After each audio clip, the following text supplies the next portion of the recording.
Welcome to the Rediscovering Your Creative Self podcast, where you get a weekly dose of inspiration and motivation for your creative practice. Finding your rhythm. Each of us has a rhythmic flow in which we work creatively and as we live our lives.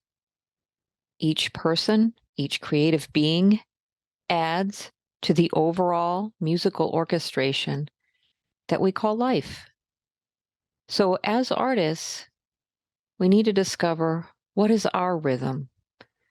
What is the way that we flow in harmony with our creative process that interconnects with our life, that interconnects with the world as a whole? It sounds like a very grand question, but actually, sometimes the things that seem most profound are actually the simplest things in life. Our rhythm is something that we know we are in tune with our work because we feel a certain way about the way we move through our work. Let me kind of explain what I mean by that. When we are first taught art, there's procedures or processes that have been time tested that we all learn, and we all feel that, much like when we're in school as a young child, it's this is the way we do things because it seems to have worked for the general masses to some degree. But then at some point, everybody kind of moves and finds their way.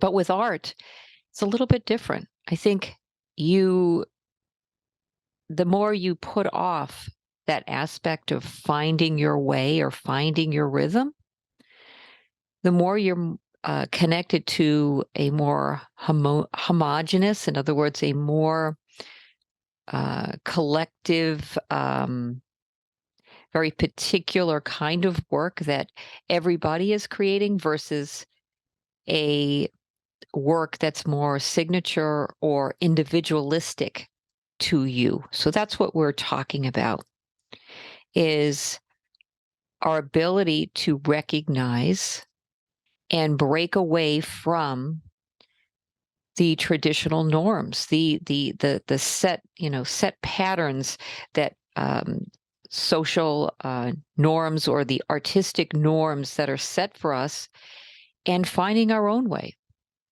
So, if we're talking about art and our way of working is, okay, you do the drawing, or you do this first, or that second, and this next. We start to see, how does our brain want to do things? How do we naturally want to do things and feel we can color outside the lines? And I know that sounds very basic, but it's true. One of the things that they say with children is never ever give them coloring books. Always give them plain paper and utensils, whether it's drawing materials or painting materials, just to create. Because you don't need to be constricted to somebody else's boundaries. You don't need to be constricted to somebody else's lines. When you look at artists who've really paved the way for more interesting or experimental kinds of works, they had a tendency not to color in the lines. And, some of the artists didn't kind of step into that vein because they were just pure rebellious. They stepped into that vein because of necessity. And let me give you one example of that. One artist who I absolutely love his work had the real luxury and honor to profile him in Communication Arts Magazine's illustration annual when he was still living. And he had a major show at the Met on his combines, Robert Rauschenberg. And one of the things that, Robert was talking about when he was talking about his work, and of course, I think when because he showed up in a wheelchair, I think he knew that he had limited time left. He started to talk, really plainly and simply about what his work was about. And, when they talked about how innovative he was and how, doing something completely different, like taking his piece of art called bed. He took a bed sheet, I think it was like a quilt and a pillow, and he put that in the art and he added paint and things like that. And they said, "Oh, he was exploring his world." And when they asked Robert, and Robert just said, "I was poor. These are the things that I had." Actually, I think he ripped off the quilt from the laundry room, so it was technically somebody else's quilt. And the junk that he added in his work from the streets of New York City, the animal heads and all these other different kinds of things, the detritus that he added to his work, is because he found those materials in the city and he didn't have to pay for them. He found them in the trash. So he was adding things to his work based upon the necessity that he was limited. So sometimes, it's amazing.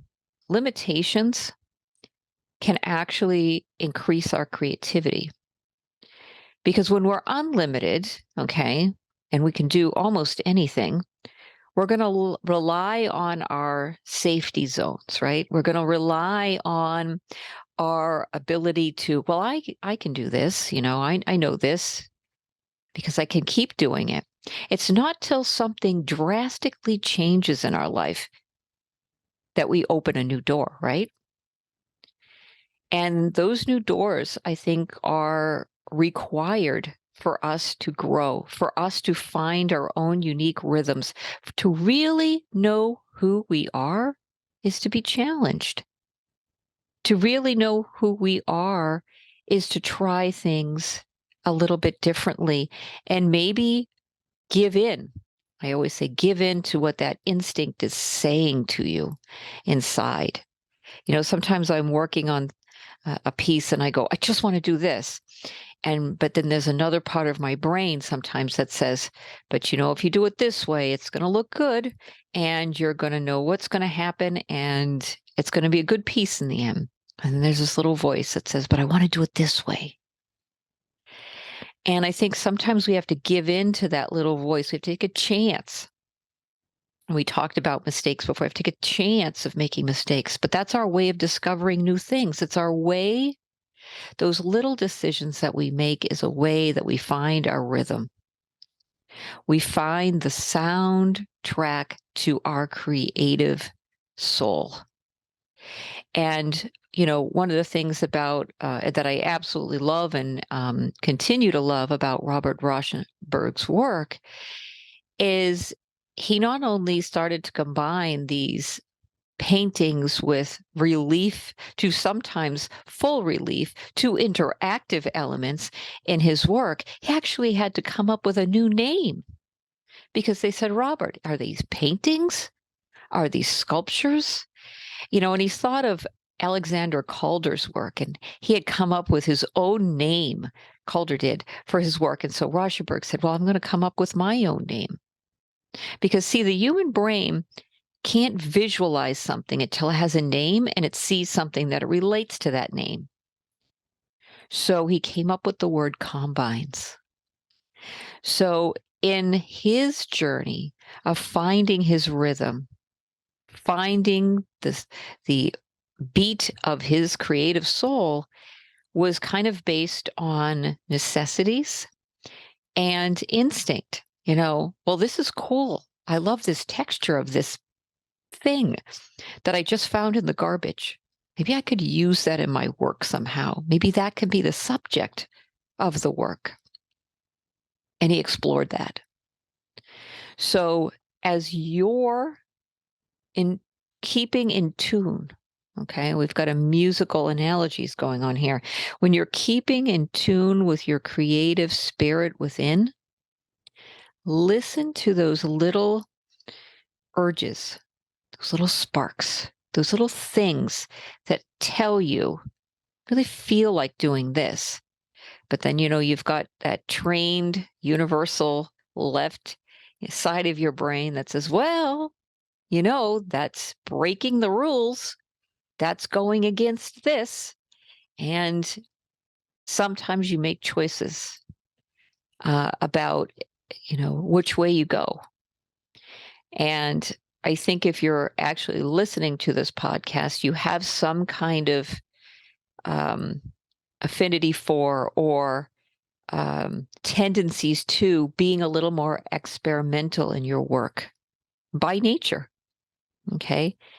A little rebellious, maybe, or just wanting to have an element of your work where you're still engaged and you're still inspired because every work creates something, or every time that you work at something creates the possibility of learning new things and seeing something different that you didn't see before in your work versus maybe a practice that is more of a repetitive practice. Both are very outstanding virtues.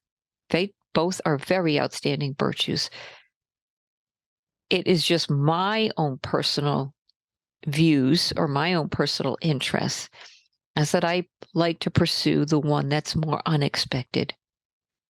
Maybe it's because I get bored very easily, or maybe because I like to be challenged and see how I've always loved puzzles. I've always liked to be a problem solver and solving things. So I choose that, but I respect the discipline of the other. Very much so, actually. And so, if you ask me what artists I love anything between Waterhouse and Rauschenberg. And if you know both of those artists' work, that's a large variety of mark making, storytelling, um, process, you name it, right? So when we talk about finding our rhythm, we're talking about that unique set of notes that we contribute to the world. It's not a redictation of somebody else's notes, It looks like this. It looks like you. Okay? That's what we're always trying to find. So when you're also thinking about rhythm, you ask yourself, what are the processes that I tend to be drawn to more than others? I love the brush. I love fluid paint. I love texture. I could create the same work that I do, and they'd have some visual differences, but I could create a quality work and I could do it in colored pencils. But colored pencils limits me too much to too much with a point, too much work with a point. Even if I use the Prismacolor or whatever brand you like sticks where I can do things on the edge, I'm still limited to the white of a surface or the color of a surface coming through. It gives me a uniform kind of texture. I can vary it slightly by, adding some solvents to the colored pencil to kind of blend it a little bit. But then what I'm doing is is doing a lot more work to get a very similar look that I could do so much more easier just with paint and a brush. So you ask yourself, what are the kind of tools that I like? What are the, um, kinds of paints do I like? Do I like more watercolor or, watercolor acrylics or oils or a combination somehow thereof? As we need to move through those different mediums to see where our voices, where our rhythms are, where do we connect? Where we feel that we are in flow. And we're in flow, we just feel like we can keep working and we're lost in the work. That is something you write down in your journal and you say, this worked for me today. And this is why. Think why. I think too often we as artists go through our work and then finish, and then we go on with our day or night or whatever it is. And we forget because our life is so busy, we forget the aha moment of saying to ourselves, what I love about today.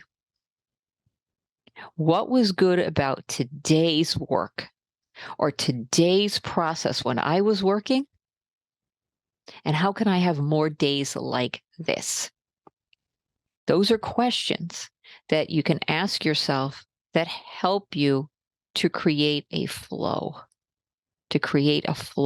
where you are in tuned and you are reunited and everything seems easy. It's kind of like riding the wave versus, fighting that wave. And I think if any of you have ever gone to the beach where you've got kind of really high waves and, you try to go against it, that wave will knock you down. Even if you're taller than the wave, it will knock you down. You find yourself just thrown about under the water. It's a little scary, but it's a crazy kind of thing. And that's when you're not in tuned. That's when things are very chaotic. Okay. So we're multidimensional as artists. We're doing many different things at once. We're learning different techniques, and then we'll have our struggles through that. And then we'll find moments which things flow. And so the more you know about yourself, the more you know about your process, more you know about creating an atmosphere and conditions that make your working process more successful for you in terms of the way you emotionally feel, in terms of connection to the work that you're doing. Those things are so important. And we have to write them down, because when you write things down, you bring it to a conscious level, then you can look back at all these notations you're making about yourself and analyze that and go, oh my goodness, I just discovered something. It's like you become your own analyst, right? So finding your flow, finding your pace, finding those conditions, finding where your work becomes a part of the musical orchestration that is everybody, okay? That is everything, that is connected. So I leave you with this, is as you work, keep something next to if you work on the computer, next to your computer, or next to your easel, and next to your drawing table, just a piece of paper. And there's something that comes up just out of nowhere that just seems significant, or that you really enjoyed what you were doing that day. Write it down and then ask yourself, why did you enjoy doing this? And ask questions like, what did it feel like? Ask more right brain questions too. What did it feel like? And why did it feel that way? And I think those are things that are going to help you in a very profound way in your journey to see this as an ongoing thing and not just little steps. This step, I'm learning technique. Everything's like a puzzle piece with all kinds of broken pieces that are scattered. You're a whole, and finding that connectivity is important. So have a great week, and always create from the heart. This audio series is part of my Navigating the Labyrinth of the Creative Mind Patreon endeavor. The site uniquely intermixes self-reflection and personal storytelling with exploratory mixed media techniques and expressive approaches to art making, elevating the creative consciousness and guiding each person on his or her own path to discovering the creative spark that resides within. Check us out at www.patreon.com/Lisa L. Cyr, and that's spelled CYR.